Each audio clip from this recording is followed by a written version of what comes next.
donte woon seq nañu ay jéego yu am solo ba jàpp ci sinébar loo xam ne buñ ko xaymaa ci koppar ëpp na ñaari téeméer ak juróom fukki millions ci sunu koppar ñi nga xam ne ñoom ñooy douanier yi fare ci Kidira frontière bu Mali daal di wuñu teg loxo ñi nga xam ne ñoom ñooy def katu njombe soosu ba fi mu nee nii nee nañu mentañ dugg ci àll bi mër kenn tegu leen loxo. su ngeen seetloo ci weer yu ñu weesu li ñu jàpp ci sinébar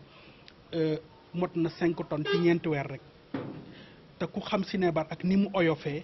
5 tonnes. dafa di loo xam ne li mën a yàq kenn xamul nu mu toll malheureusement loolu mooy écueil bi nga xam ne bi moom moo am ci sëy bi jàppuñu ci kenn ndax ki nga xam ne ki moom moo ñu jox renseignement bi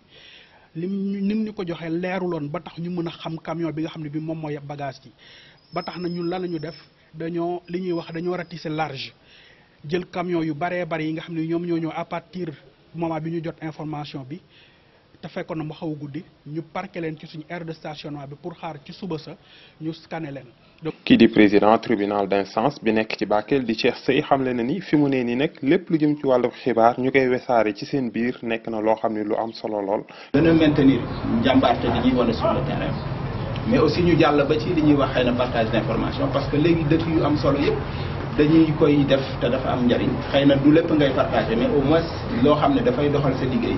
ñu partager ko pour que non seulement ñu mun a jàpp aussi produit mais ñi nga xamante ni ñoo def ñaawte fi aussi ñu mun leen teg loxo àtte leen. kii di commandant Ibrahima Gueye bu subdivision des douanes fare fii ci bët penku Sénégal Tambacounda xamle na ni li ñu jàpp bi yoon ci wàllu sinébar toll na ci ay colis muy ay xeetu brique yoo xam ni juróom fukk ak benn brique yoo xam ne wu ci nekk war nañ ko xayma ci ñaar fukk ak juróom-ñaari kilogramme muy chanvre indien wala drogue boobule waaye itim ba tey mu am ci beneen xeetu drogue bu ñu naan hashish loolu nag diisaayam wala toll ci juróomi kilogramme.